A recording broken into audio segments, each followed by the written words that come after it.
Kita awali informasi yang pertama dari Kota Kupang. Pemirsa, satu orang pasien di RSUD WZ Yohanes Kupang tewas ditabrak mobil box bermuatan obat di area rumah sakit.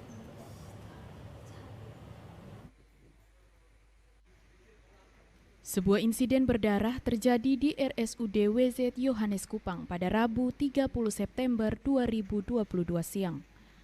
Mobil box dengan nomor polisi DH8937AM bermuatan obat menabrak satu orang pasien yang duduk di kursi roda. Saat itu pasien sedang berada di selasar rumah sakit. Wakil Direktur Rumah Sakit Umum WZ Yohanes Stefanus Soka menjelaskan, pasien yang mengalami musibah atas nama Meti Tule. Korban sempat dibawa ke ruang ICU, namun nyawanya tidak bisa tertolong. Sementara melakukan pendropingan obat ke rumah sakit, kemudian pada saat mereka akan kembali, mungkin ada kesalahan teknis di mobil mereka atau bagaimana dengan supirnya, sehingga akhirnya mobil melaju tidak terkendali dan menabrak salah satu pasien atau pengunjung yang sementara berada di selasar rumah sakit. Dan dari pihak rumah sakit, kemudian kita mengaktifkan istilahnya kondisi emergensi. Dari ada dua tadi, yang satu suaminya mungkin dalam keadaan shock atau apa. Kita coba lakukan penanganan secara emergensi di UGD, tetapi kita tidak berhasil menyelamatkan korban atau ibu yang menjadi korban dalam kecelakaan. Kerabat dekat korban Bobi Lesik menjelaskan, kejadian nahas itu terjadi begitu cepat. Saat itu dirinya menemani korban untuk berobat. Saat menunggu giliran berobat, korban minta untuk dibawa ke tempat yang dingin.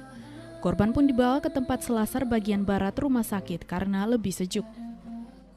Nah, karena agak panas, almarhum ini bilang ke saya, tolong geser saya ke agak dingin sedikit karena panas. Jadi dia mintanya di tempat celaka yang tadi itu.